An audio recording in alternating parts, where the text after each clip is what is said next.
ঠিক আছে, দেখো তাহলে প্রথম যে চ্যাপ্টারটা আমাদের ছিল ইতিহাসের ধারণা, সেটা আমরা তো কমপ্লিট করেছি। করার পরে আমাদের আঞ্চলিক শক্তির উত্থান থেকে অনেকগুলো বিষয় আমরা আগের ক্লাসগুলোতে জেনে নিয়েছি। প্রধানত কোন কোন বিষয়গুলো জেনে নিয়েছি? 1707 সালে ঔরঙ্গজেব মারা গেল, সেখান থেকে নিয়ে শুরু করে পরপর পরপর ছোট ছোট যে আঞ্চলিক শক্তিগুলো ছিল, মানে যারা আগে আমাদের মুঘল সাম্রাজ্যের অধীনেই ছোট ছোট প্রদেশ হিসেবে কাজ করতো। প্রদেশ বলতে আমাদের এখন এখন যেমন ভারতবর্ষ, এই কনসেপ্ট আমি অনেকবার বলেছি। ভারতবর্ষের এক একটা অঙ্গরাজ্য কারা? দু ধরনের রাজ্য আছে। পুরোপুরি রাজ্যের মর্যাদা পেয়েছে এরকম কতগুলো রাজ্য রয়েছে, আর কতগুলো কেন্দ্র শাসিত অঞ্চল রয়েছে এখন ভারতবর্ষের যে স্ট্রাকচার। তাহলে মুঘল আমলে যে স্ট্রাকচার ছিল, প্রধানত দিল্লি থেকে শাসন করা হতো। এখন যেমন আমাদের রাজধানী দিল্লি, মুঘল আমলেও রাজধানী ছিল দিল্লি। ঠিক আছে, ওখান থেকে শাসন করা হচ্ছে। আর ছোট ছোট আমাদের যে রাজ্যগুলো, এগুলো এক একটা প্রদেশ ছিল তখন। এইবারে একটু একটু সব অন্য অন্য ভাবে প্রদেশগুলো রাখা হয়েছিল। সেই প্রদেশের শাসনকর্তা যে, তাকে কি বলা হতো? নাজিম বলা হতো। একটা প্রদেশে রাজার আন্ডারে রাজা যাকে পাঠাবে, সে যখন শাসন করবে তাকে নাজিম বলা হচ্ছে। ঠিক আছে, আর যে প্রধানত ট্যাক্স আদায় করতো তাকে বলা হতো দেয়ান। এইরকম কনসেপ্ট ছিল। তাহলে তাহলে সেখান থেকে এক একটা, ঔরঙ্গজেব যেহেতু একটা শক্তিশালী রাজা, তিনি মারা যাওয়ার পরে এক এক করে তার যে আন্ডারের যে কর্মচারীরা সবার নিজে নিজে দায়িত্ব নিয়ে এক একটা ছোট ছোট অঞ্চলের নিজেরাই রাজা হয়ে দাঁড়াচ্ছে। বিষয়টা বুঝতে পারছো সবাই নিশ্চয়ই? কি হলো তাহলে এইবার? হওয়ার পরে কি হয়েছে, এরকম তিনটে রাজ্যের কথা প্রধানত আমরা এই চ্যাপ্টারে জেনেছি। একটা বাংলা, একটা অযোধ্যা, আর একটা হচ্ছে আমাদের কি বলা দেখি হায়দ্রাবাদ, তাই তো? তাহলে বাংলা, হায়দ্রাবাদ এই সম্পর্কে জেনেছি। এখানকার কে কে পরপর রাজা হয়েছে সেগুলো অনেকবার আমরা আলোচনা করে নিয়েছি। নেওয়ার পরে সেখান থেকে একটা কনসেপ্টের মধ্যে আমরা চলে এসেছি। এর ভিতরে আমরা ফারুক শিয়ারের ফরমান জেনে গেছি। ঔরঙ্গজেবের নাতি ছিল যে ফারুক শিয়ার, সাথে ইংরেজদেরকে একটা ফরমান দিয়েছিল, যার ফলে প্রধানত একটা দ্বন্দ্ব তৈরি হলো, একটা যুদ্ধ হলো। সেই যুদ্ধটাকে কি বলা হচ্ছে? পলাশির যুদ্ধ, যেটা হচ্ছে 1757 সালে। সেখানে একদিকে ছিল ইংরেজ ইস্ট ইন্ডিয়া কোম্পানি বা ব্রিটিশ ইস্ট ইন্ডিয়া কোম্পানি, আর অপর দিকে ছিল কিন্তু আমাদের সিরাজউদ্দৌলা নামে বাংলার যে নবাব। তখন বাংলা প্রদেশ বলতে কোনটা? এখন যে বাংলা, বিহার, উড়িষ্যা, এই তিনটে এলাকা মিলিয়ে তখন ছিল বাংলা প্রদেশ। ঠিক আছে, সেখানে আমাদের সিরাজউদ্দৌলা হেরে যাচ্ছে। তার বিভিন্ন অনেকগুলো কারণ রয়েছে। কারণ তার নিজের যে সেনাপতি মীর জাফর, মীর কাসিম, এরা সবাই ইংরেজদের দলে চলে গেছে। এছাড়াও তার যে অন্যতম যারা বাংলার বড় বড় ব্যবসায়ী, জগৎ শেঠ থেকে শুরু করে তার নিজের মাসি ঘসেটি বেগম, সবাই মিলে ইংরেজদের সঙ্গে জোট করে তাকে যুদ্ধে হারিয়ে দিয়েছে। সিরাজউদ্দৌলা চ্যাপ্টার ওখানে শেষ। সিরাজউদ্দৌলা মারা গেল। তারপরে কি হলো, ইংরেজরা সরাসরি ভারতীয় রাজনীতির সঙ্গে ধীরে ধীরে জড়িয়ে পড়ছে। ওরা তো ব্যবসা করতে এসেছিল। যেমন আমাদের রবীন্দ্রনাথ ঠাকুর পরবর্তীকালে কি বলেছে, বণিকের মানদণ্ড দেখা দিল রাজদণ্ড হিসেবে। ওরা বণিক হিসেবে এসেছিল, আসার পরে এখানে ধীরে ধীরে রাজত্ব করতে আরম্ভ করছে। ক্লিয়ার হলো কনসেপ্টটা? ভালো করে এইদিকে শুনবে, অন্য কিছু করবে না। হ্যাঁ, হওয়ার পরে সেইখানে এবার ইংরেজরা নিজেদের মনের মতো একজনকে নবাবের সিংহাসনে বসিয়েছে, তার নাম মীর জাফর। মীর জাফর নবাব হয়েছে। হওয়ার পর ইংরেজদের প্রচুর গিফট দিয়েছে, যেগুলো আমরা সেই ভাষায় বলছি উপঢৌকন দিয়েছে প্রচুর পরিমাণে। এছাড়াও ইংরেজরা নিজেদের মতো করে প্রচুর লুটপাট করেছে।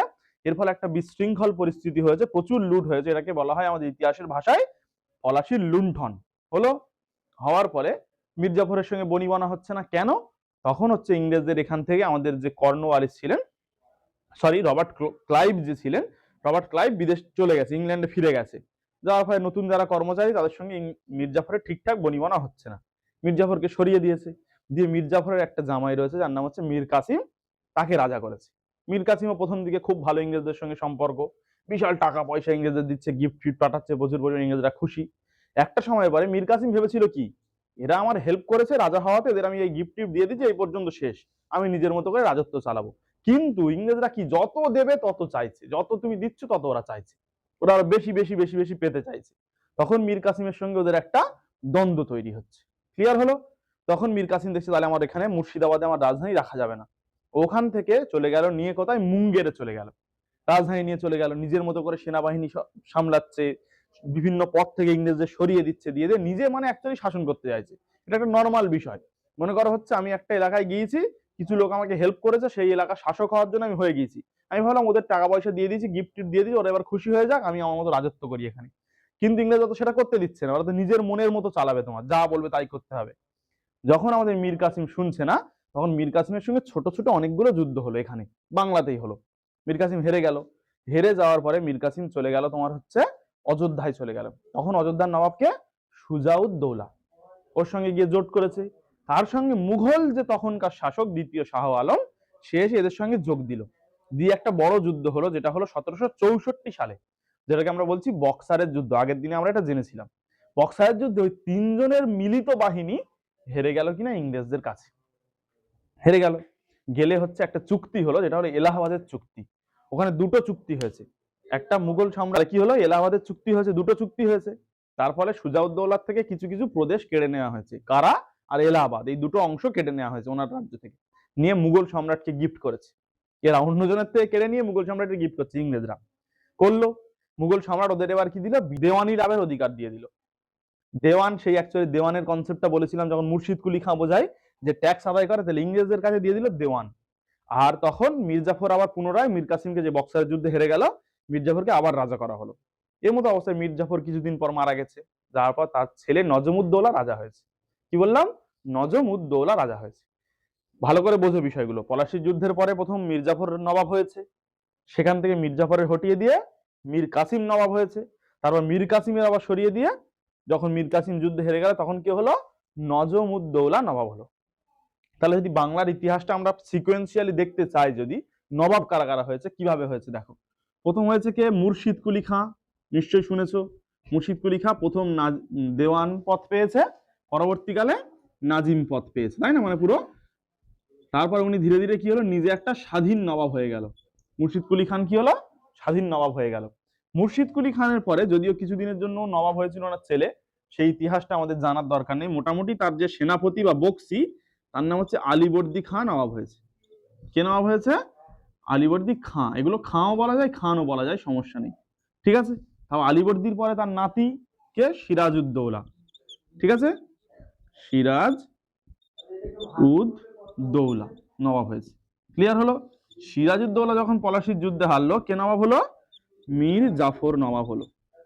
সিকুয়েন্সিয়ালি আমরা যদি মনে রাখতে চাই, তারপর কে নবাব হলো, মীর কাসিম, আমাদের মীর জাফরের জামাই মীর কাসিম নবাব হলো। আচ্ছা, আবার মীর কাসিম যখন হেরে গেল, কে হলো, মীর জাফর নবাব হলো। ফের পুনরায় মীর জাফর দুবার ক্ষমতায় এলো, তাহলে প্রথমে একবার এসেছিল, তারপর এলো। আর তারপর মীর জাফরের পর কি হলো, নজমুদ্দৌলা, মীর জাফরের ছেলে নজম উদ দৌলা, এ নবাব হলো, ঠিক আছে। এইবার এখান থেকে শুরু হলো একটা কনসেপ্ট, সেটা হচ্ছে দ্বৈত শাসন, দুজন মিলে শাসন করছে। যেহেতু কোম্পানি দ্বিতীয় শাহ আলমের কাছ থেকে দেওয়ানি পেয়ে গেছে, মানে ওরা টাকা পয়সা আদায় করছে সব, আর নবাব কি করছে, আইন শৃঙ্খলা রক্ষা করছে। কোথায় চুরি হচ্ছে, কোথায় ডাকাতি হচ্ছে, কোথায় ছোট ছোট বিদ্রোহ হচ্ছে, সেই সব ব্যাপারে আইন পেশ করছে নবাব। মানে নবাবের হাতে টাকা পয়সা নেই, আছে কিন্তু বিভিন্ন ক্ষমতা। মানে কি, নবাবের হাতে অ্যাকচুয়ালি কি দেওয়া হলো, তাহলে ক্ষমতা, অর্থনৈতিক ক্ষমতাহীন দায়িত্ব। আর কোম্পানি পেলো কি, কোম্পানি কোনো কিছু সামলাতে হবে না, ও শুধু টাকাটা পাবে, অর্থনৈতিক ক্ষমতা পেলো। মানে হচ্ছে দায়িত্বহীন অর্থনৈতিক ক্ষমতা। দেখো দুটো ওয়ার্ড ঘুরিয়ে ফিরিয়ে বলছি, ভালো করে বোঝা যায়। নবাবের হাতে কি আছে, ক্ষমতাহীন দায়িত্ব, আর ওদের হাতে আছে দায়িত্বহীন ক্ষমতা। মনে করো সংসারের কথা যদি আমরা ভাবি, মনে করো দুটো ছেলে আছে, একটা ছেলে বিশাল ইনকাম টিনকাম করে নিয়ে আসে, সে টাকাটা আনে, আর একটা ভাই সে কি করে, সে শুধু সবার নিয়ম শৃঙ্খলা বলে, এই বোনেদের বলে তুই বাইরে যাবি না, এই রান্না করতে হবে, মোটামুটি বাড়ির সব বিশাল তার কড়াকড়ির নিয়ম, কিন্তু সে নিজে কিচ্ছু খাটে না। কি করে, শুধু ফরমাস করে সবার, এই করো তাই করো, এইভাবে চলতে হবে, তাই করতে হবে, সব এইগুলো বলে। আর একজন কি করে, সে খেটে খুটে নিয়ে আসে। ব্যাপারটা এইরকম। দুটোর মধ্যে পার্থক্য আছে তো, তাহলে একজন শুধু টাকা পয়সা গুলো ভোগ করবে, আর একজন দায়িত্ব বিশাল পালন করবে। ব্যাপারটা এইরকম হয়ে গেল। তারপরে এই যে কনসেপ্ট থেকে তাহলে দ্বৈত শাসন হয়েছে। এইবারে দ্বৈত শাসনের কুফল সুফল রয়েছে, সেগুলো প্রশ্ন আমি বারবার বলেছি তোমাদের জন্য ইম্পর্টেন্ট প্রশ্ন। আরো একবার বলে দিচ্ছি, এই চ্যাপ্টার থেকে বড় প্রশ্ন যদি বলতে হয়, তাহলে প্রথম প্রশ্ন হচ্ছে ফারুকশিয়ারের ফরমানের গুরুত্ব লেখো, হলো। আচ্ছা, তারপরে আমরা বলবো হচ্ছে তোমার পলাশির যুদ্ধ, পলাশির লুণ্ঠন, দস্তক কি, বক্সারের যুদ্ধ। বক্সারের যুদ্ধটা বেশিরভাগ সময় প্রশ্ন আসে যে পলাশি এবং বক্সারের যুদ্ধের মধ্যে কোনটা বেশি গুরুত্বপূর্ণ এবং কেন, এই প্রশ্নটা খুব আসে পরীক্ষায়। হলো, ক্লিয়ার হলো। আচ্ছা, তারপরে প্রশ্ন একটা আসে, সেটা হচ্ছে তোমার এবার দ্বৈত শাসনের সুফল কুফল, বেশিরভাগ কুফলটাই রয়েছে। আচ্ছা, তারপরে সেখান থেকে গিয়ে এবারে এই এই বড় প্রশ্নগুলো মোটামুটি প্রত্যেক বছর পরীক্ষায় আসে তোমাদের। আচ্ছা, এইবার এরপরে কি রয়েছে, দ্বৈত শাসনের পরে আরেকটা জিনিস আছে, সেটা হচ্ছে আমাদের ৭৬-এর মন্বন্তর। এই ৭৬-এর মন্বন্তরটা একটু ভালো করে জানতে হবে। আর দ্বৈত শাসন হচ্ছে কোম্পানি বিশাল পরিমাণে রাজস্ব আদায় করছে। এমত অবস্থায় এক বছর আমাদের বাংলায় দেখা গেল খরা হলো প্রচুর। এখন আর খরা আমাদের এখানে অতটা দেখা যায় না, আগে খরা হতো। মনে করো আগে কেমন ভাবে জলসেচ করা হতো, এখানে বৃষ্টির জলে মেন চাষ করা হতো, ঠিক আছে। আর কি কত, মাঝে মাঝে যখন জল লাগতো চাষের মাঝখানে, তখন পুকুর থেকে বা খাল থেকে জল খনন করা হতো। তোমরা শুনেছো হয়তো, তোমাদের বাড়ির বড়দের কাছ থেকে শুনবে, বড় বড় ধামা তৈরি করা হতো। আর নারকেল গাছে বা সুপুরি গাছে, নারকেল গাছে সেই ওপরে সেই হয় জানো তো, ফুল বেরোয় যেটা থেকে, ওইটা কেটে নেওয়া, ওর থেকে দড়ি তৈরি হয়। ওটা পুকুরে ভিজিয়ে রাখলে ওর থেকে দড়ি তৈরি হয়। আমরা ছোটবেলায় ওই দড়ি দিয়ে বেড়া বাঁধতো আমাদের। এখন আর ওইসব দড়ি ব্যবহার হয় না, এখন নাইলনের দড়ি, টুন দড়ি যেগুলো আমরা ব্যবহার করি। আগে ওই নারকেল গাছের ওইগুলো কেটে নিয়ে পুকুরে চুবিয়ে রাখতো, একদিন নরম হয়ে যাবে, এবার ওই দড়ির মতো ছিঁড়ে ছিঁড়ে নেবো, খুব মজবুত হয় ওগুলো। আমাদের বেড়া ওই গিয়ে বাঁধতো আমাদের বাগানগুলোতে। তো সেই বেড়া নিয়ে বড় বড় এইরকম আমাদের যে গামলা হয়, আমরা যেগুলো ওই দস্তার গামলা, ওই রকম গামলা তৈরি করা, দুদিকে দুটো দড়ি বাঁধা হতো, বেঁধে আর বড় করে ড্রেন কাটা হতো বাগানের পাশ থেকে, যেটা তুমি জলসেচ করতে চাইছো। দুদিকে দুজন ওই দড়ি ধরে পুকুর থেকে চোপাতো, এরকম ওপারে ফেলতো, তাহলে ড্রেনে জল যাবে। এই করে করে ওই কাজ করতো, মানে লোক ধরে কাজ করে, এখন আমার জোন খাটে জানো তো, ওইরকম জোন ধরে ওইগুলো জলসেচ করা হতো ওইভাবে। এইবার মানুষ কিসের জল খেত? পুকুর খনন করা হতো জল খাওয়ার জন্য। নলকূপ ছিল না, কূপ ছিল না, তাই পুকুরের জল খেত সবাই। তো সেই অবস্থায় খরা হয়েছে, প্রচুর রোদ পড়ছে, আর বৃষ্টি টোটালি হয়নি। না হলে কি হবে, তাহলে ধান চাষ আর হবে না। হেমন্তকালে একটা ধান চাষ দেখবে, তোমাদের টেক্সট বইয়ে দেওয়া আছে, হৈমন্তিক ধান নষ্ট হয়ে গেল। হেমন্তকালে কি ধান হয়? আমন ধান হয়, আমন ধান। ঠিক আছে, আমন ধান পুরো নষ্ট হয়ে গেছে।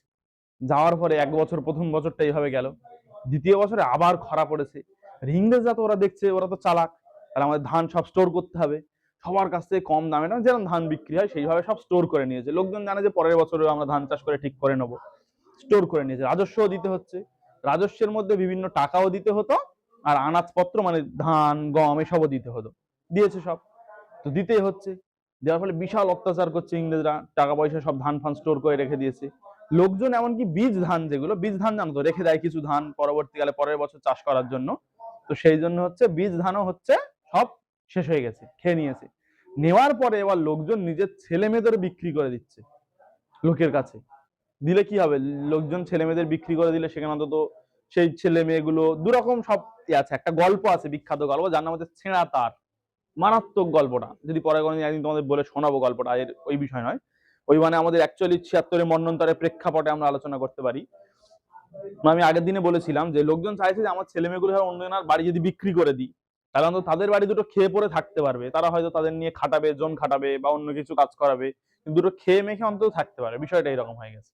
বা যারা বড় লোক, তাদের কাছে হয়তো কিছু স্টোরে আছে, জমিদার যারা, মজুদদার যারা, তারাও এই সুযোগে বিশাল টাকা পয়সা খাটাচ্ছে।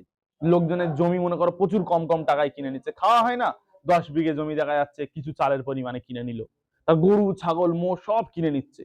এইভাবে হতে হতে হতে বলা যাচ্ছে, হেস্টিংসের একটা বর্ণনায়, হেস্টিংস হচ্ছে আরেকজন ইংরেজ শাসক, যার বর্ণনায় দেখা যাচ্ছে 1/3 চাষি না খেতে পেয়ে মারা গেছে। মানে ধরো মনে করো যদি 3 জন চাষি থাকে, একজন না খেয়ে মারা যাচ্ছে, এরকম বিষয়, মানে 100 জনের মধ্যে 35 জন মতো না খেয়ে মারা যাচ্ছে, এত দুর্ভিক্ষ হয়েছে। তাহলে দুর্ভিক্ষের প্রধান কারণ কি? 76-এর মন্বন্তরে।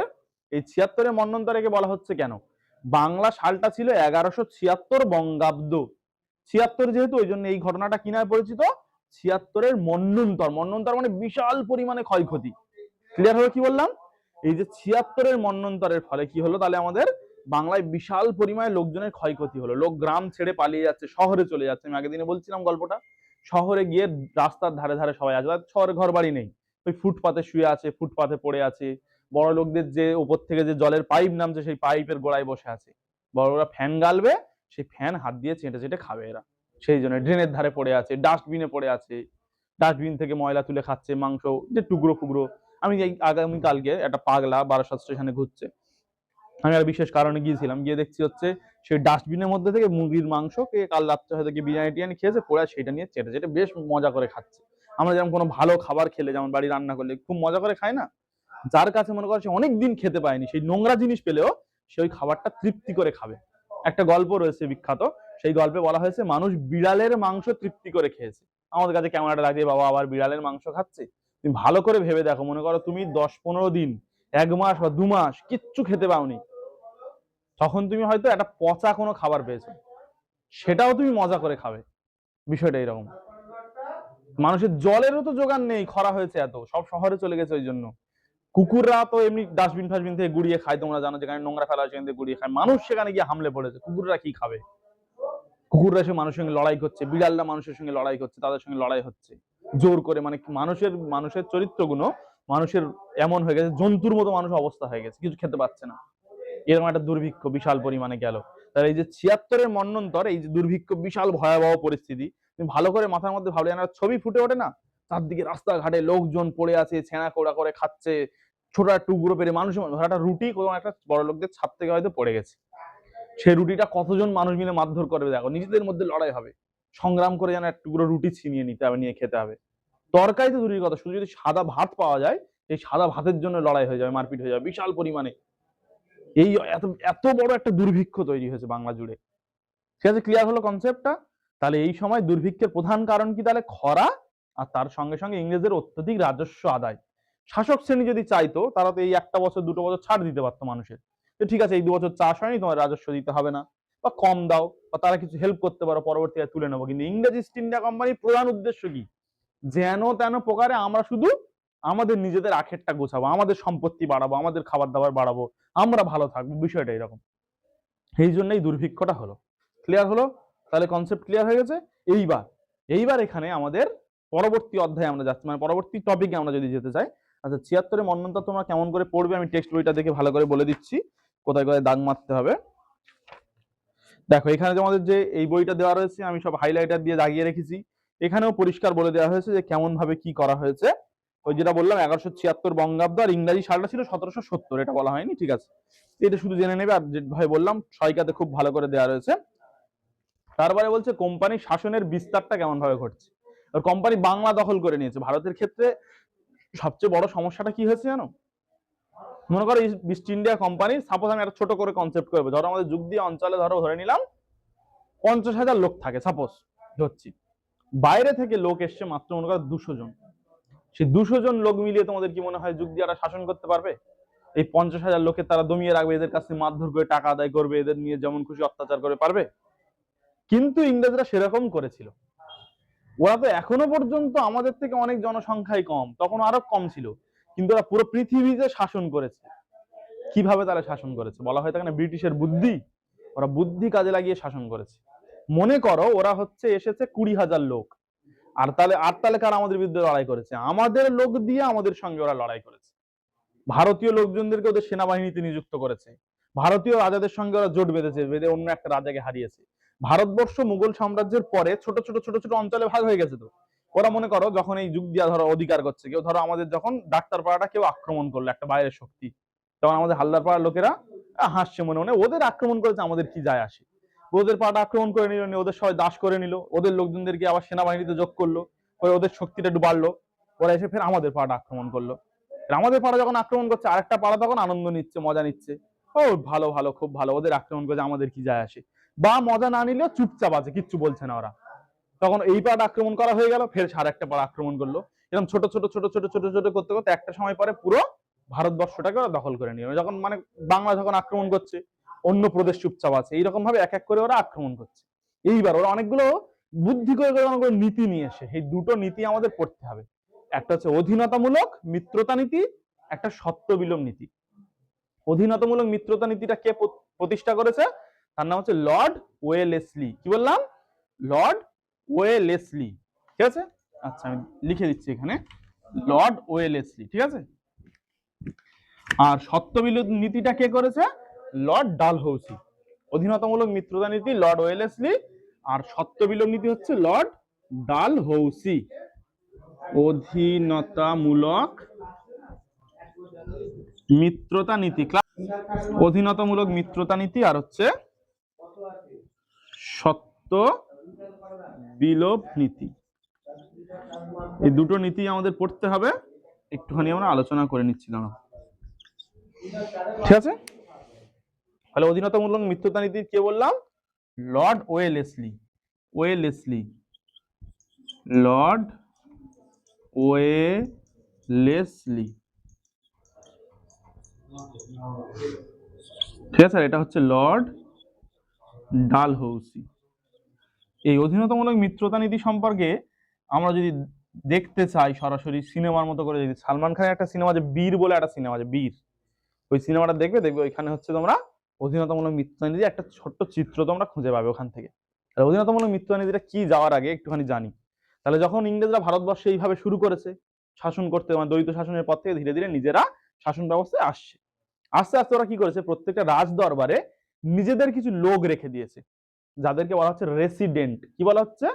রেসিডেন্ট। ছোট ছোট রাজ্যে বলছে আমাদের কিছু লোকজন থাকুক, তোমাদের সঙ্গে ব্যবসা বাণিজ্য আমরা করবো, আমরা একটা বন্ধুত্ব করছি, আমাদের কিছু লোক তোমাদের দরবারে থাক, ওখানে থেকে তারা তোমাদের সঙ্গে আমাদের হিসেব পত্রগুলো রাখুক, এইভাবে সব ঠিকঠাক করে রাখুক। বলে এইভাবে আসতে বসে একটা কথা হচ্ছে, সুই হয়ে ঢুকবো ফাল হয়ে বেরোবো, একটা প্রবাদ আছে না, ওরা ওই রকম কাজটা করেছে। ওরা কি করলো, রেসিডেন্ট গুলো রেখে দিয়েছে। মনে করো আমি, ধরো অ্যাকচুয়ালি আমাদের এইখানে মনে করো আর যে স্কুলগুলো আছে, আমরা চাইছি স্কুলগুলোর ছেলে মেয়েগুলো আমাদের এখানে যাতে ভর্তি করানো যায়। ঠিক আছে, আমরা প্রথম কি করব, আমরা স্কুলে গিয়ে বললাম যে আপনাদের এখানে আমাদের সেন্টার থেকে কিছু লোকজন আমরা দিচ্ছি, যারা ফ্রি কম্পিউটার শেখাবে বা ফ্রি ইংলিশ শেখাবে, ওখানে থাকবে আপনাদের ওখানে। বলে সেই সমস্ত লোকগুলো আমাদের গেল, গিয়ে ছেলে মেয়েদের মনে করো শেখাচ্ছে। শেখাতে শেখাতে কি করলো, ছেলে মেয়েদের নম্বর গুলো কালেক্ট করলো, বা স্কুলে কোন কোন ক্লাসগুলো দুর্বল আছে, কোন কোন স্যার ম্যাডাম ভালো পড়ায় না, সেগুলো জানাচ্ছে। এই করতে করতে আমরা কি করলাম, ওখান থেকে ছেলে মেয়েগুলো নিয়ে আমরা হয়তো একটা প্রাইভেট স্কুল করে সেখানে ভর্তি করলাম। বুঝতে পারছো? ইংরেজি সেরাম করছে। প্রথম বলছে তোমাদের সঙ্গে বাণিজ্য করার জন্য আমাদের কিছু লোকজন থাক এখানে, তারা হচ্ছে তোমাদের হিসেব পত্রগুলো রাখবে। রেসিডেন্ট ওইভাবে রাখছে, রাখতে রাখতে আর কোন রাজার কি দুর্বলতা তারা জেনে যাচ্ছে, কোন কোন অঞ্চলগুলো আমরা নিজেরা দখল করবো জেনে যাচ্ছে, যে ইংরেজরা নিজেরা এবার আস্তে আস্তে একটা রাজ্য দখল করছে। সেই রাজ্য দখলের ক্ষেত্রে দুটো নীতি বলেছি, অধীনতামূলক মিত্রতা নীতি আর সত্ত্ব বিলোপ নীতি। আজকে প্রধানত আমরা এই অধীনতামূলক মিত্রতা নীতিটা খুব ভালোভাবে বোঝার চেষ্টা করব। দেখো ওরা কি বলছে, একটা রাজার কাছে গিয়েছে, এবার ধরো আমাদের ভারতবর্ষের ছোট ছোট রাজ্য বললাম আমি, প্রদেশ রয়েছে, সেই রাজারা এই রাজার সঙ্গে যুদ্ধ হয়, ওর সঙ্গে যুদ্ধ হয়, মাঝে মাঝে আবার দস্যুরা এসে আক্রমণ করে। এই ধরনের দস্যু ছিল, পিন্ডারি ছিল, মারাঠা ছিল, এরা সবাই ছোট ছোট ট্রাইব। অ্যাকচুয়ালি হয়তো ইংরেজদের ভাষায় আমরা তাদের দস্যু বলছি, ইংরেজদের ইতিহাস যেহেতু আমরা পড়ে এসেছি আমরা সেই জন্য বলছি, কিন্তু তারা অ্যাকচুয়ালি কি চেয়েছিল, দেশের সার্বভৌমত্ব রক্ষা করতে চেয়েছিল। ওরা চেয়েছিল যে ইংরেজরা যাতে আমাদের এখানে না থাকে, সেই জন্য ওরা এসে আক্রমণ করতো আমাদের। হয়তো ইংরেজদের যে দৃষ্টিভঙ্গি থেকে, আমি ইতিহাস রচনা করার ক্ষেত্রে বললাম যে যে লিখবে সে তার দৃষ্টিভঙ্গি লিখে নেবে। সেই দেয়ালের চিত্র বলে গল্পটা বললাম না, শিকারি লিখেছে বলে ও বলছে আমার ঠাকুরদা বিশাল শক্তিমান, বাঘ মেরেছে। বাঘ যদি গল্পটা লিখতো বা ছবিটা আঁকতো, তখন বাঘ আঁকতো যে একটা মানুষ বাঘের পায়ের তলায় পড়ে আছে মরা অবস্থায়, মানে বাঘও তো কত মানুষের হত্যা করতে পারে। তাহলে ইংরেজরা ইতিহাস লিখেছে বলে ওদের মতো করে লিখছে। ওরা বলছে পিন্ডারিরা দস্যু, মারাঠারা দস্যু, কিন্তু ওরা অ্যাকচুয়ালি কি চেয়েছিল, পিন্ডারি দস্যুরা বা মারাঠারা, ওরা চেয়েছিল ইংরেজদের এখান থেকে তাড়িয়ে দিয়ে রাজার সঙ্গে ওরা কেন বন্ধুত্ব করবে, আমাদের রাজা আমাদের দেশ শাসন করবে। সেইটাই আমি যাচ্ছি। অধীনতামূলক মিত্রতা নীতিতে কি বলা হচ্ছে, সেখানে বলা হচ্ছে যে তুমি আমার সঙ্গে যদি বন্ধুত্ব করো, ইংরেজরা বলছে একটা রাজা যে তুমি আমার সঙ্গে বন্ধুত্ব করো, আমার একটা সেনাবাহিনী তোমার ওখানে দিয়ে দেবো। ইংরেজ সেনারা আমাদের থেকে অনেক উন্নত। কেন উন্নত? ওদের গোলা বারুদ আছে, ওদের বন্দুক আছে, ওদের কামান আছে, তাই না?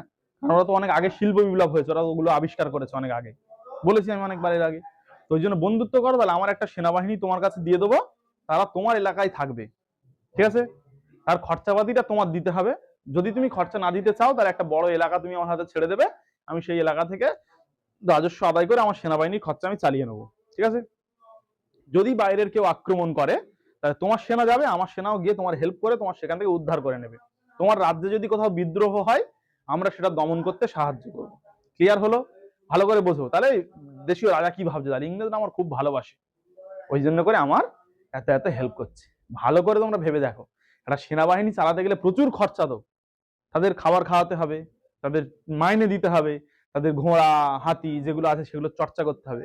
তা আমার সেনাবাহিনী আমি তোমার কাছে রেখে দিলাম, যে দেখ তামিম, যে আমার সেনাবাহিনীটা তোর কাছে রেখে দিচ্ছি, যদি যা হবে তুই খাওয়া, তুই খরচা সব করবি, আর হচ্ছে যখন বাইরে যুদ্ধ হবে আমি তোর হেল্প করবো। তার মানে কি, অ্যাকচুয়ালি কি, আমার সেনাবাহিনীর খরচাটা আমার করতে হচ্ছে না, সেনাবাহিনীর নাম করে ফের তোর কাছ থেকে আমি অনেক জমি নিয়ে নিচ্ছি, সেই জমি থেকে অনেক বেশি পরিমাণে রাজস্ব হচ্ছে, সেটা তো আমার লাভ হচ্ছে, ফের আমার নিজের সেনাবাহিনীটা তোর কাছে আমি রেখে দিয়েছি।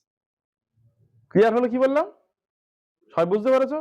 আমার নিজের সেনাবাহিনী আমি তোমার কাছে রেখে দিয়েছি, যখন আমার ইচ্ছা হবে তখন আমি ফের নিজে নিয়ে চলে আসতে পারি। তো তুমি যদি আমার বিরুদ্ধে যুদ্ধ করো, আমি ফের আমার সেনাবাহিনী দিয়ে তোমারও মেরে দিতে পারি। তাহলে আমার পুরোপুরি সেনাবাহিনীর খরচটা আর আমার করতে হচ্ছে না, পুরোটাই তুমি করছো, তার জন্য তোমার থেকে আমি টাকা নিচ্ছি। ক্লিয়ার হলো? এটা হচ্ছে অধীনতামূলক মিত্রতা নীতি। বুঝতে পেরেছো কি বলেছি? তাহলে অধীনতামূলক মিত্রতা নীতি প্রথম যে গ্রহণ করেছিল তার নাম হচ্ছে হায়দ্রাবাদের নিজাম। নিজাম কিন্তু একজনের নাম নয়। আমি ইতিহাস পড়ার ক্ষেত্রে অনেকবার মনে করতাম যে নিজাম বোধহয় একজনের নাম, কিন্তু হায়দ্রাবাদের সেই নিজামুল মুলক উপাধি পেল না, নিজামুল মুলক মানে হায়দ্রাবাদের সমস্ত রাজাকেই বা সম্রাটকেই নিজাম বলা হচ্ছে। ঠিক আছে, তাহলে প্রথম কে গ্রহণ করেছে? হায়দ্রাবাদের নিজাম প্রথম এই নীতি গ্রহণ করেছে। তাহলে অধীনতামূলক মিত্রতা নীতির মাধ্যমে কি বলা হচ্ছে, যে সমস্ত দেশীয় রাজ্য কোম্পানির সঙ্গে বন্ধুত্ব স্থাপন করবে, কোম্পানির একটা সৈন্যবাহিনী সেই রাজ্যে থাকবে, যার খরচ বহন করবে কে? ওই দেশীয় রাজ্য। যদি খরচ বহন করতে না পারে একটা নির্দিষ্ট এলাকা ছেড়ে দেবে কোম্পানির হাতে, কোম্পানি যেখান থেকে রাজস্ব আদায় করে নেবে। ঠিক আছে? ছোটখাটো কোনো বিদ্রোহ হলে বা বাইরে কোনো রাজার সঙ্গে যদি ওই রাজার যুদ্ধ হয়, তাহলে কোম্পানির সেনাবাহিনী ওদেরকে সাহায্য করবে। এইভাবে ওই রাজ্যের মধ্যে ঢুকলো, ঢুকে আস্তে আস্তে এমন অবস্থায় নিয়ে চলে এলো যে রাজার আর কোনো মতামত চলে না। ওই কোম্পানির যে সেনাবাহিনীর যে প্রধান থাকবে, লেফটেন্যান্ট বা সেনাপতি, সেই কিন্তু চালাবে। সালমান খানের যে সিনেমাটা আমরা দেখবো, সেখানে জাকি শ্রফ বলে একজন আছে, একটা হিরো আছে আমাদের, জানো তোমরা। সে হচ্ছে ওই রাজা থাকে, আর অধীনতামূলক মিত্রতা নীতির একটা মানে গ্রহণ করেছে বলে ওর রাজ্যে ইংরেজ সৈন্যবাহিনী থাকে। সেখানে রাজার আর কোনো ক্ষমতা নেই, রাজার সব ক্ষমতা ছেটে ফেলেছে আস্তে আস্তে আস্তে আস্তে।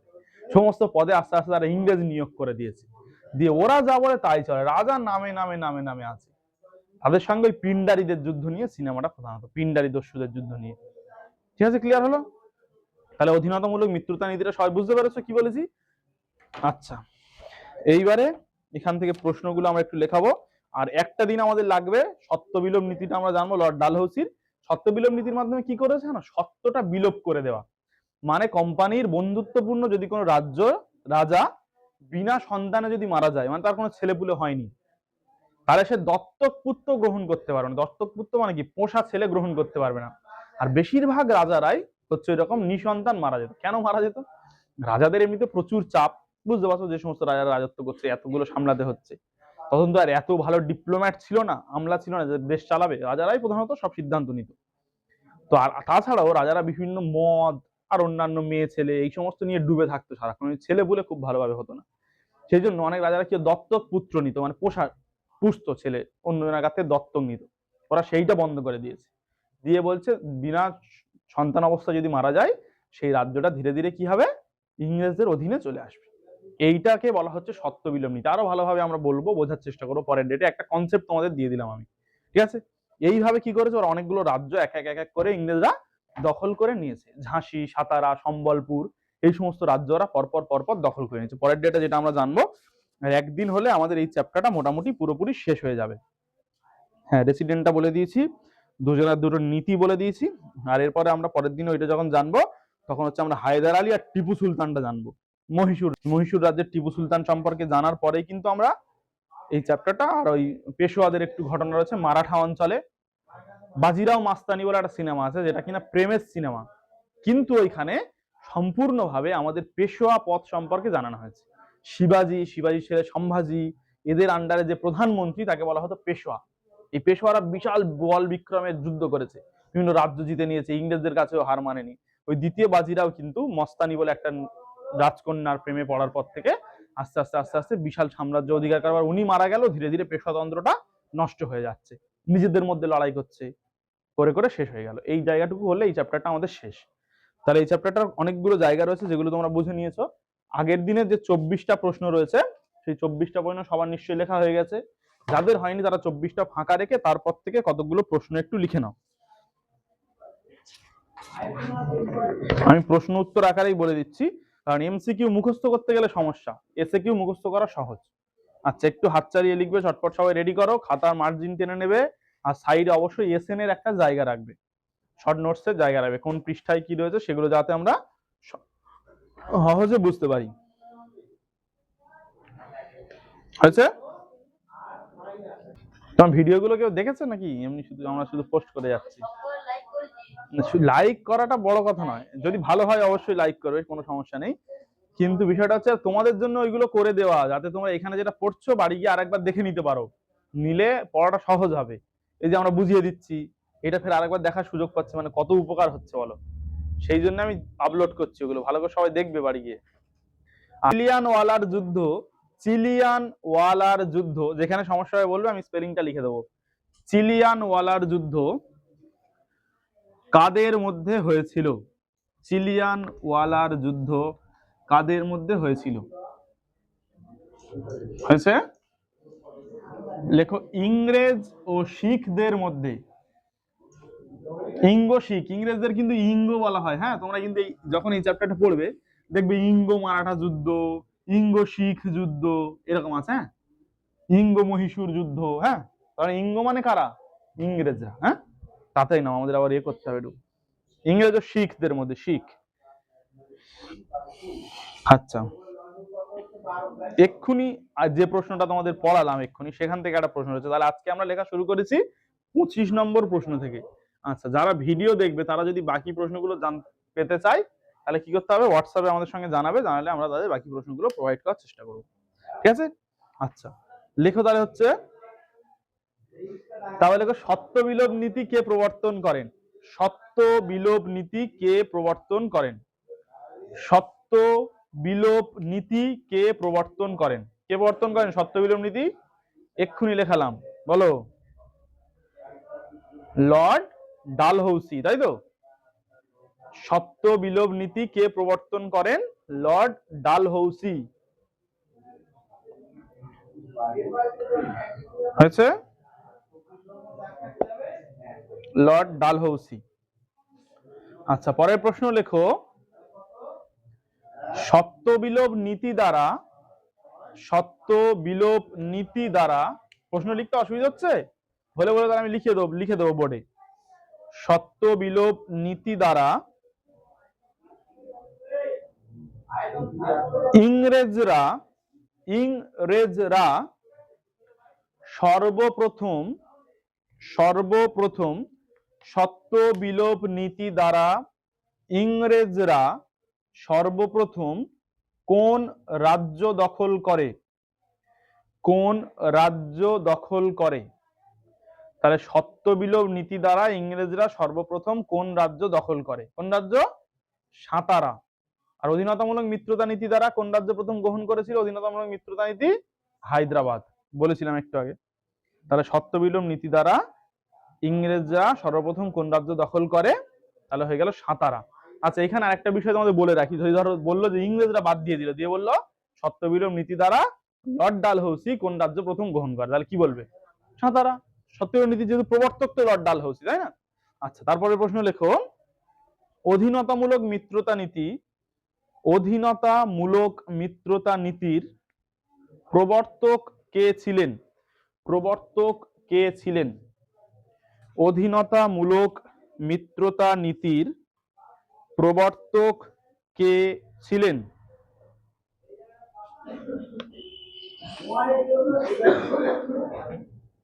হয়েছে? অধীনতামূলক মিত্রতা নীতির প্রবর্তক কে ছিলেন? উত্তর লেখো, কে? Lord Wellesley. লর্ড ওয়েলেসলি, বানানটা নিশ্চয়ই তোমরা জানো, আগে দেখিয়ে দিয়েছি, আরেকবার আমি লিখে দিচ্ছি এখানে। Lord Wellesley. Wellesley, Lord Wellesley. হয়েছে সবাইকার? আচ্ছা, তারপরের যে প্রশ্নটা রয়েছে সেটা লেখো, স্বাধীন অযোধ্যা রাজ্যের প্রতিষ্ঠাতা কে ছিলেন? স্বাধীন অযোধ্যা রাজ্যের প্রতিষ্ঠাতা কে ছিলেন? কে গো? স্বাধীন অযোধ্যা রাজ্যের প্রতিষ্ঠাতা কে জানো? সাদাত খান। সাদাত খানের পরে কে? সফদরজং। সফদরজং এর পরে সুজাউদ্দৌলা। বারবার করে আমি বলেছি অনেকবার, অযোধ্যার ক্ষেত্রে তাহলে প্রথম কে? সাদাত খান, তারপর বলো সফদরজং, তারপর সুজাউদ্দৌলা। বাংলাটা যেমন দেখিয়ে দিলাম, আমি অযোধ্যাটাও বলে দিচ্ছি। সাদাত খান হলো, তারপর হচ্ছে তোমার সফদরজং, আর তারপর হচ্ছে সুজাউদ্দৌলা। সুজাউদ্দৌলা। ঠিক আছে তো? হলো? এই হচ্ছে তিনটা। আর হায়দ্রাবাদ কার নেতৃত্বে স্বাধীন হলো? বলো। মীর কামারুদ্দিন খান সিদ্দিকী। আসফ ঝা উপাধি পেয়েছে, নিজামুল মুলক উপাধি পেয়েছে, অনেকগুলো উপাধি পেয়েছে উনি, তাই তো? আচ্ছা, ঠিক আছে। তারপরে লেখো, লাহোরের চুক্তি কবে হয়েছিল? লাহোরের চুক্তি কবে হয়েছিল? লাহোরের চুক্তি কবে হয়েছিল? হয়েছে 1846 খ্রিস্টাব্দে। যদি এটা অনেক পরের ঘটনা, তবে এই চ্যাপ্টারে যেহেতু উল্লেখ রয়েছে আমরা ওই জন্য লিখে নেব 1846 খ্রিস্টাব্দে লাহোরের চুক্তি হয়েছিল। আচ্ছা, পরের প্রশ্ন লেখো, জাহাঙ্গীরনগর, জাহাঙ্গীরনগর সেই মুঘল সম্রাট জাহাঙ্গীর কার ছেলে জাহাঙ্গীর?